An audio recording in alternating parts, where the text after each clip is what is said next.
nós estamos no capítulo 21. Aí, antes de começar o capítulo 21, só quero dizer o seguinte, o capítulo 20 é o capítulo em que o demônio é vencido, tá? O capítulo 21 e, consequentemente, o 22 já são a implantação da regeneração na Terra. Então, os sofrimentos humanos, eles já não estão mais presentes nesses capítulos finais, como a gente havia comentado em lives anteriores. O Apocalipse não é uma obra apavorante. Ele tem uma série de fenômenos bem complicados, mas o final é feliz. A obra do final é feliz. A gente termina com a Terra renovada, todo mundo feliz. E a gente entrou agora, capítulo 21 é o início desse momento de felicidade, e depois disso a gente vai ter o fechamento de todas essas questões no capítulo 22, que é o encerramento da obra em si. Antes de nós continuarmos, eu quero dizer a vocês, isso não é um pensamento que todo mundo concorda, mas existem alguns estudiosos que falam, e isso é hipótese, que o livro tem 22 capítulos, porque cada capítulo é um século. Então, o capítulo 20 era o século 20, o capítulo 21 vai ser o século 21, e o capítulo 22 é o século 22. Não sei se é verdade, mas só para a gente saber que existe esse pensamento. Então, se for dentro dessa lógica, o século 21 é o século da virada, da implantação, da regeneração, tá? Porque vai ser no capítulo 21 que se instaura na Terra a regeneração. Vamos lá, Léo. Bora. Apocalipse, capítulo 21. Primeiro capítulo. A Jerusalém futura. A Jerusalém celeste. Vi então um céu novo, uma nova terra, pois o primeiro céu e a primeira terra se foram, e o mar já não existe. Ok, então ele está dizendo o seguinte, a partir de agora ele vai falar de uma terra renovada, tá bom? Então, assim, o sol que existia vai ser outro, a lua vai ser outra, os mares vai ser outro, a terra vai ser outra, no sentido metafórico de que nós teremos uma nova terra. Não é exatamente isso que a gente pode esperar, não é? No entendimento dessas questões. Deixa eu pegar ali meus alfarrábios, deixei ali, eu já pego, já volto, peraí. Vamos lá. Então, nós vamos começar aí já com essa mudança do novo céu e a nova terra, nessa transformação significativa que, segundo o evangelista, é o que vai acontecer na medida em que o demônio, né, for vencido, não existe mais o demônio tomando conta das pessoas, e agora nós vamos entrar numa nova era. E assim, é um novo céu e uma nova terra, mas não é só isso, ele tem também muitas outras coisas que vão mudar, e a nova Jerusalém que vai chegar também é cheia de novidade. Vamos lá? Pode seguir. 2. Vi também descer do céu, de junto de Deus, a cidade santa, uma Jerusalém nova, pronta como uma esposa que se enfeitou para seu marido. Então, 3. Não. Aí ele está dizendo o seguinte, que uma nova cidade vai descer dos céus. Uma nova cidade, né? Uma nova Jerusalém. Claro que isso é metafórico, porque vocês vão ver o tamanho que essa cidade vai ter. É uma cidade enorme, o tamanho dela é gigantesco. E a gente vai ter a oportunidade de ver isso posto no corpo do texto aqui. Então, vai descer do céu uma nova Jerusalém. Pensem esse descer do céu como a transformação da terra em que vivemos. Pode continuar. Pronta como uma esposa que enfeitou para o seu marido. 3. Nisto ouvi uma voz forte que, do trono, dizia: Eis a tenda de Deus com os homens. Ele habitará com eles. Eles serão o seu povo. E ele, Deus com eles, será o seu Deus. Aí, você na sua tradução fala tenda. Nas traduções mais mais próximas do original, fala de tabernáculo. O que seria esse tabernáculo? É porque durante o tempo em que o povo de Israel estava no deserto, eles não tinham o templo. Então Deus mandou que eles fizessem improvisadamente um negócio que em hebraico chama Mishkan, que é o tabernáculo. Ele era feito de couro, com paredes, tudo. É como se fosse um templo móvel. Eles andavam, eles desmontavam esse tabernáculo e montavam lá na frente. Era uma tenda, na verdade, né? Mas era uma tenda onde o Senhor e tal, tinha todo aquele ritual para entrar lá, era muito sério o negócio. E ele está comparando a Nova Jerusalém como o tabernáculo que vai agora ser o ambiente onde todos os homens irão viver na companhia de Deus. Vamos lá. 4. Ele enxugará toda a lágrima dos seus olhos, pois nunca mais haverá morte, nem luto, nem clamor, nem dor haverá mais. Sim, as coisas antigas se foram.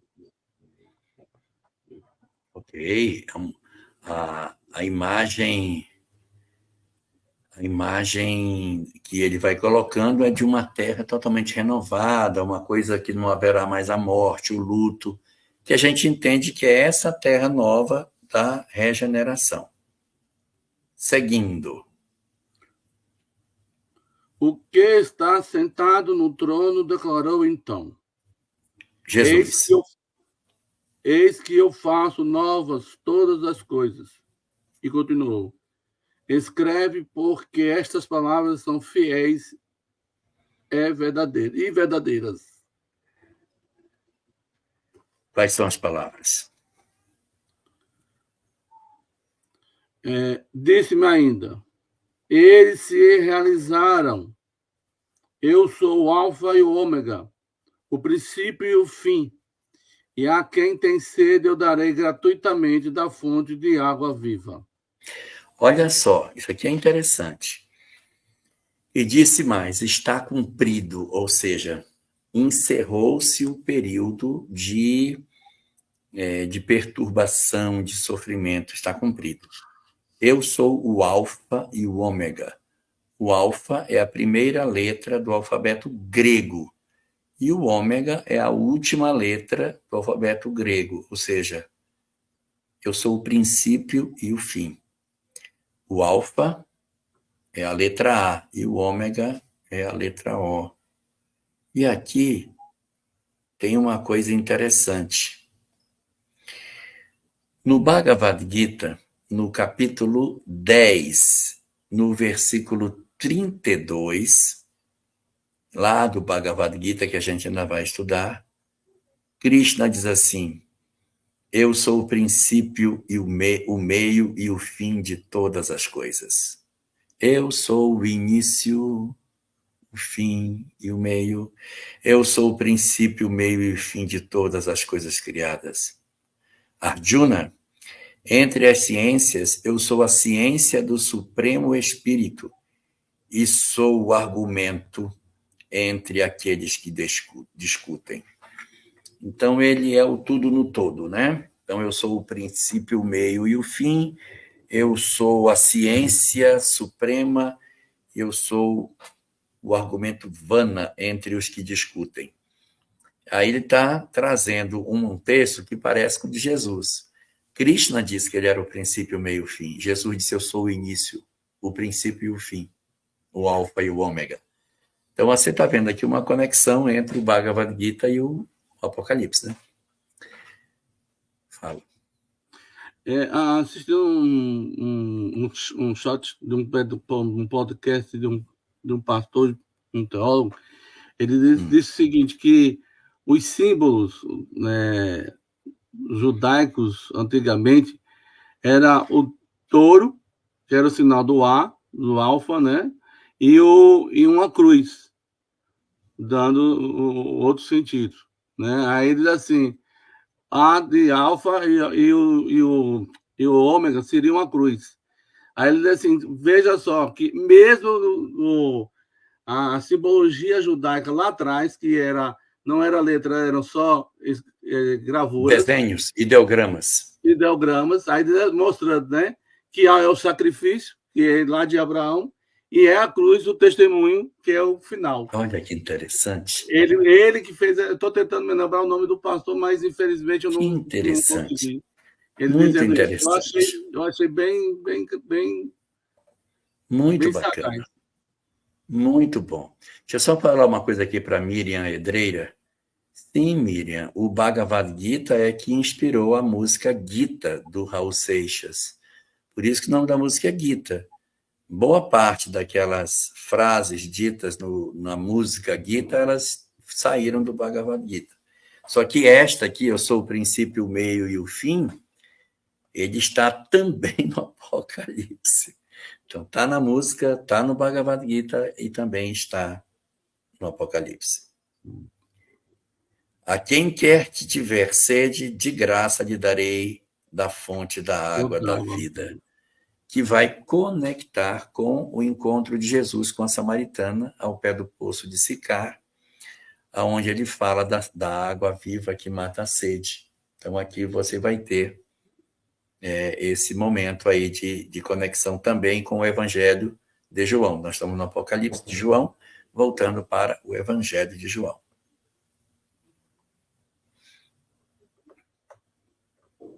Muito bem. Continue.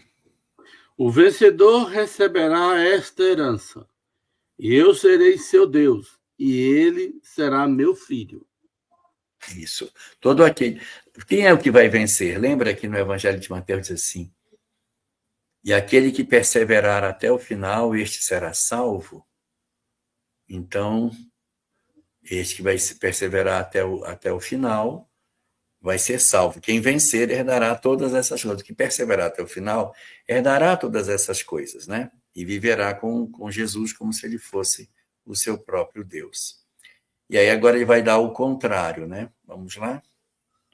Quanto aos covardes, porém, e aos infiéis, aos corruptos, aos assassinos, aos impúdicos, aos mágicos, aos idólatras e a todos os mentirosos, a sua porção se encontra no lago ardente de fogo e enxofre, que é a segunda morte.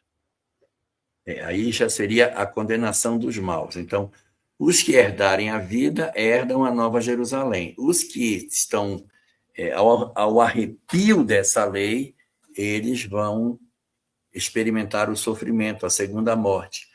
E aí muitos traduzem a segunda morte como exílio, tá? O sofrimento nos evangelhos, ele é sempre associado a calor, fogo, sol. Sempre que aparece aí, o sol queimou a planta, porque o sol é o símbolo do sofrimento. Batizará com fogo e com o Espírito Santo.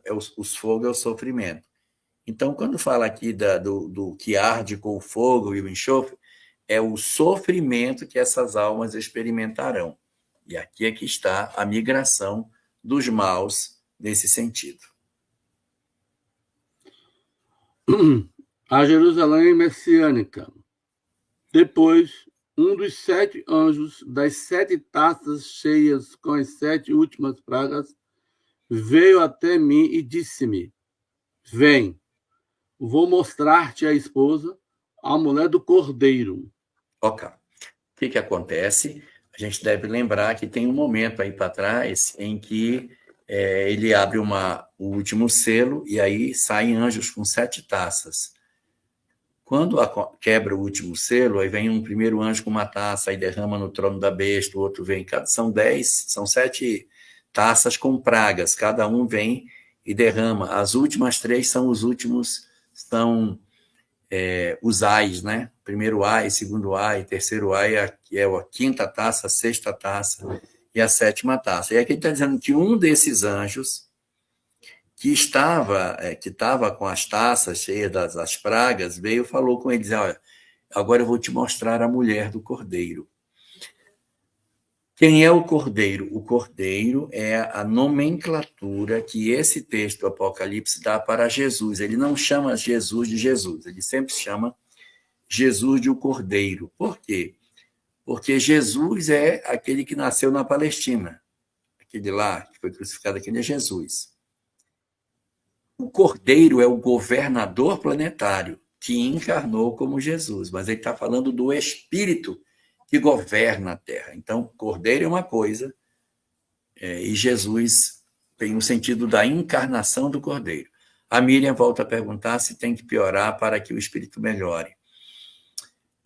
Não é necessário que seja assim. A gente pode aprender sem precisar de tudo isso, mas alguns são tão endurecidos, Miriam, que mergulham até o final. E aí eles retornam, depois de muito sofrimento, para novas experiências, para crescimento. Tá bom?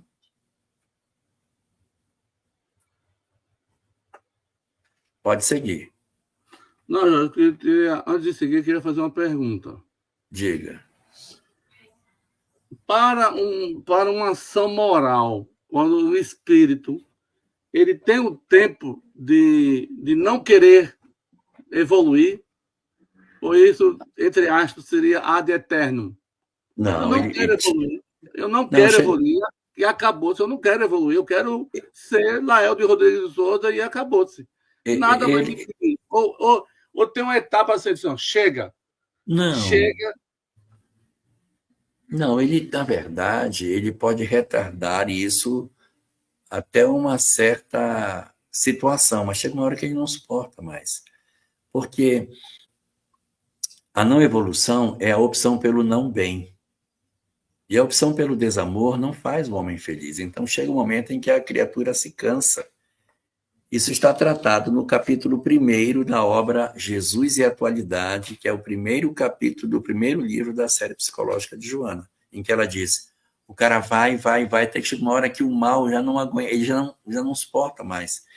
Ele está exausto do desamor, exausto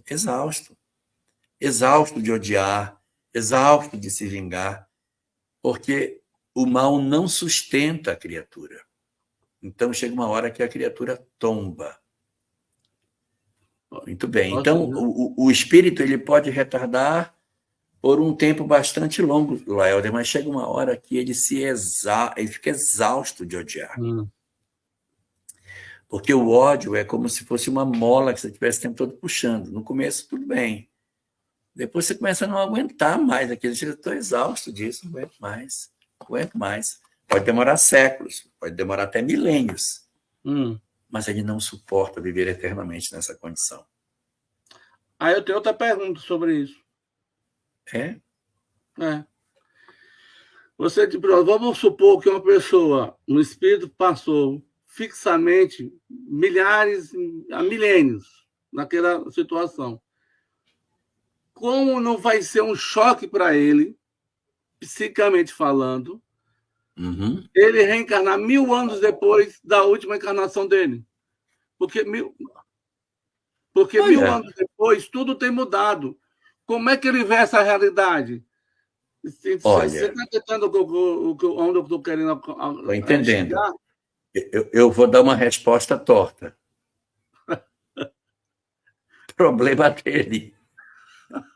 Problema dele. Né? Problema dele. Agora, evidentemente, antes de você reencarnar, você vem, visita a Terra, né? Você passa por um tempo de adaptação. Uma entidade dessa que ficou muito tempo odiando, ela não vai nascer perfeita, ela vai nascer com sequelas. Então, ela vai ter ainda umas encarnações com graves problemas, até que ela tenha a condição mínima para poder ter uma vida de relação. Então, o que se espera de uma entidade que passou milênios odiando é que ela realmente tenha um impacto disso. Agora, sem querer ser grosseiro com o espírito que é nosso irmão, cara, problema dele, né?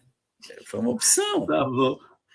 Eu fico pensando, o cara estava... Mas ele não vai ser lúcido. Ele vai encarnar com muitas sequelas. Muitas sequelas. Isso é bem difícil para ele. Daí é o tempo que ele se adapta. Certo. 10. Ele, então, me arrebatou em espírito sobre um grande e alto monte e mostrou-me a cidade santa, Jerusalém, que descia do céu de junto de Deus. Agora o negócio vai começar a pegar. Por quê? Porque a Jerusalém vai descer do céu. Você vai ver a Jerusalém descendo. E aí você vai ver a estrutura que essa cidade nova vai ter, né? Vai ser uma cidade toda diferente, né? Toda diferente. O que é que você tem aí aí nós vamos vai acontecer uma coisa bizarra aqui, o meu texto avançou. Ah, ótimo. Muito obrigado. Obrigado. Até amanhã. Até amanhã. Beijo. Valeu. Muito obrigado. Sim, vamos lá.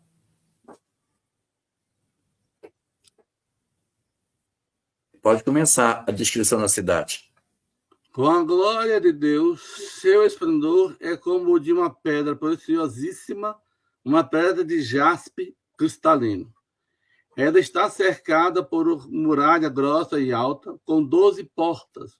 Sobre as portas há 12 anjos e nomes escritos, os nomes das 12 tribos de Israel. Uhum. 3 portas para o lado do Oriente. Opa, desculpa. Essa descrição dessa cidade é uma descrição que tem a ver com as 12 tribos de Israel. Em Israel, o sumo sacerdote usava um conjunto de pedras assim no seu peito. Então, aqui no peito do sumo, só tem vários sacerdotes e um só que é sumo sacerdote. Ele tem uma roupa especial. E tem uma espécie de um colete em cima da roupa dele que tem 12 pedras preciosas. Cada pedra dessa representa uma tribo. Então, tem uma pedra que é presta bem atenção. A pedra que é um rubi é para qual tribo? Não Ruben. sei. Ruben, sim. É por isso que é rubi. Ruben. É. O rubi é a pedra da tribo de Ruben. Aí Ruben, Simeão, Levi, Judá, Isacar, Zebulon, Gad, Aser, Dan, Naftali, José e Benjamim, as 12 tribos. Em cima da pedra está escrito em hebraico o nome da tribo. Preste atenção que isso é importante. Eu tenho a pedra e em cima da pedra eu tenho escrito o nome da tribo. Não. Quando, durante o período de Israel, aquela coisa lá do templo de Jerusalém, alguém queria consultar o Senhor sobre alguma coisa, procurava o sumo sacerdote e orava. Quando eles oravam, as letras dos nomes se acendiam e formavam a resposta que o cara perguntava. Ativava o A daqui, o B dali, o H não sei de onde e tal. E aí, quando a gente vê, aparecia uma construção da frase que era a resposta para a pergunta feita. Então, esse negócio era dado como uma coisa muito importante. Tem que ter uma pergunta para ti. Jorge, essa Jerusalém que desceu do céu tem a ver com Yerushalayim Shel Zahav? Pode ser até que tenha. Yerushalayim Shel Zahav é uma música hebraica escrita em 1967 por uma mulher chamada Naomi Shemer. E é como se fosse o hino de Jerusalém. Avir Harim Tzalul Kayaim Vereachorani Nisaberu Harbaim Inkol Pahamoni. Então, ele vai descrevendo a paisagem de Jerusalém no ano de 67, fala inclusive da divisão de Jerusalém Ocidental e Oriental com o muro que tinha no meio da cidade. Uma música que tem até um aspecto histórico do início da formação do Estado de Israel, mas hoje ela não é mais. Mas o que importa é isso que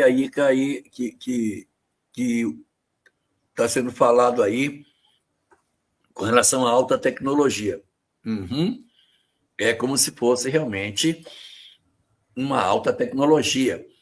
As letras acendiam e a pessoa lia a resposta. Mas isso é coisa que os judeus dizem que acontecia lá com o sumo sacerdote. É uma alta tecnologia lá que você fazia uma pergunta e a resposta aparecia brilhando no peito do sumo sacerdote.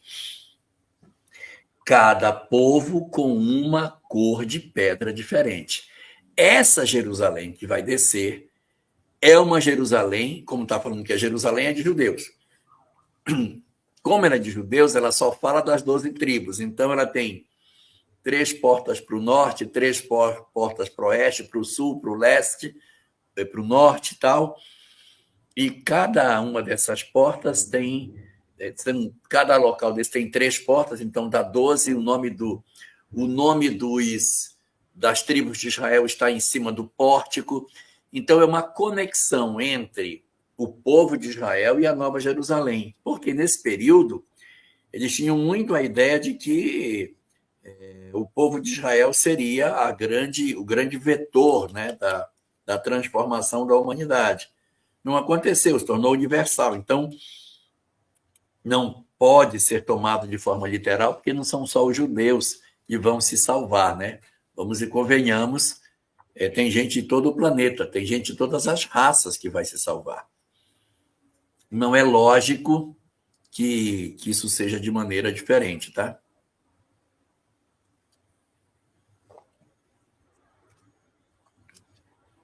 Você pode continuar a leitura.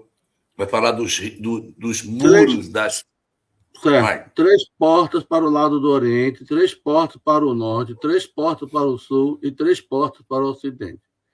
A muralha da cidade tem 12 alicerces, sobre as quais estão os nomes dos 12 apóstolos do Cordeiro. Aquele que comigo falava tinha como medida uma cana de ouro para medir a cidade, seus portões e sua muralha. A cidade é quadrangular.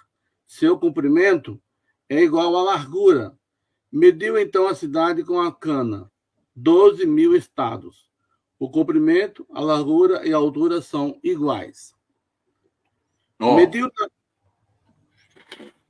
12.000 estádios. Estádio é uma unidade de medida que dá 185 metros. Então, 12.000 estádios dá 2.220 quilômetros. 12.000 estádios, 12.000 dá 2.000 quilômetros. Bom, então é muito grande, tá? Uma cidade que tem 2.000 quilômetros é uma cidade grande. Pega aí um tamanho bastante grande. Aí pega 2.000 quilômetros, sai de Natal, chega em Belém, eu acho, né? Podemos continuar? Uhum. Mediu também a muralha, 144 covados. O anjo media côvados. Côvados, desculpa. O anjo media com medida humana. Sim. Ele está falando das medidas da cidade. O material de sua muralha é jaspe, e a cidade é de ouro puro, semelhante a um vidro límpido. Os alicerces da muralha da cidade são recamados com todo tipo de pedras preciosas. O primeiro alicerce é de jaspe, o segundo de safira, o terceiro de calcedônia, o quarto de esmeralda, o quinto de sardônica, o sexto de cornalina, o sétimo de crisólito, e o oitavo de berilo, o nono de topázio, o 10º de crisopraso, o 11º de jacinto e o 12º de ametista.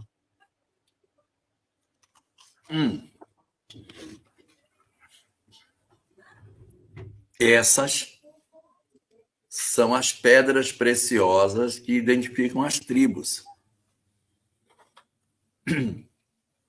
Existe na internet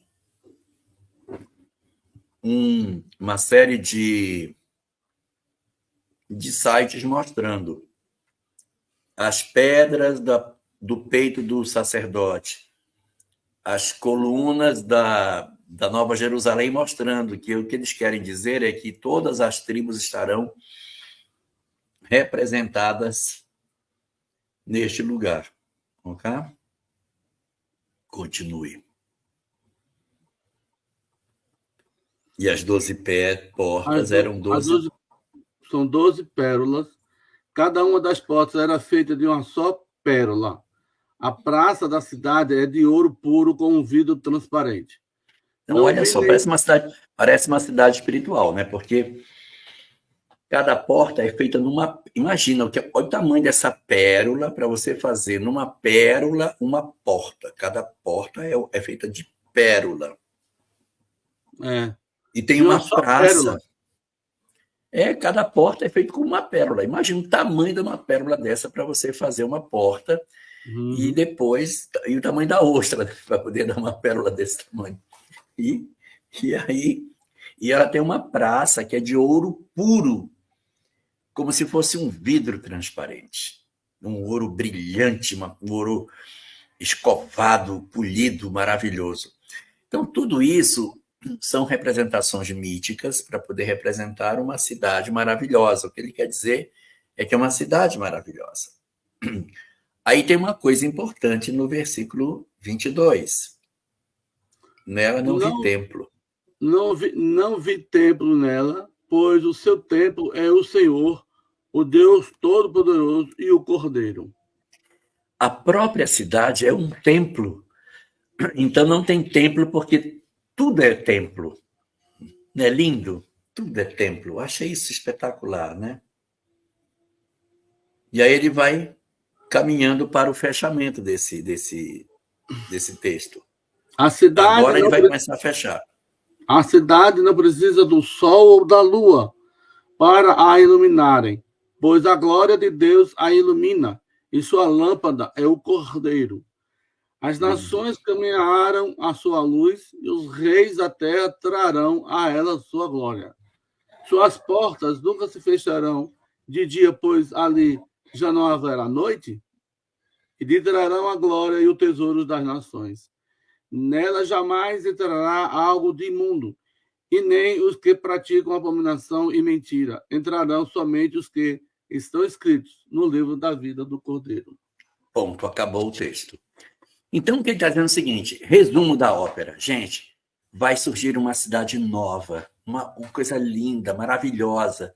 E aí, para eu dizer que ela é maravilhosa, eu fui dizendo, né? Ela era de ouro, praça de não sei o quê, com ruas... Mas tudo isso é para dizer o seguinte, todas as tribos de Israel estarão representadas nessa nova cidade. Essa é a ideia que a gente tem do capítulo 21. O capítulo 22, que a gente vai ver no próximo episódio, é o encerramento do texto e o fechamento de tudo que a gente tem para ver sobre o Apocalipse. E a Eliane está certa quando ela diz que é um paraíso. É uma representação de um paraíso. A Jerusalém antiga, dentro das muralhas, não parece ser muito grande. Sim, é pequena, uma cidade... Essa daí tem 2.000 quilômetros. Imagina 2.000 quilômetros. É uma distância absurda, 2.000 quilômetros. Ela tem 2.000 por 2.000 por 2.000, são 2.220 metros para cada lado. É bem grande. Mas é isso. E com isso a gente encerra o estudo do nosso Apocalipse do capítulo 21. Estamos estudando o livro do Apocalipse, capítulo 21. Mês que vem veremos o último capítulo, e aí encerramos o estudo dessa obra, e no outro mês a gente começa o Bhagavad Gita, se Deus permitir.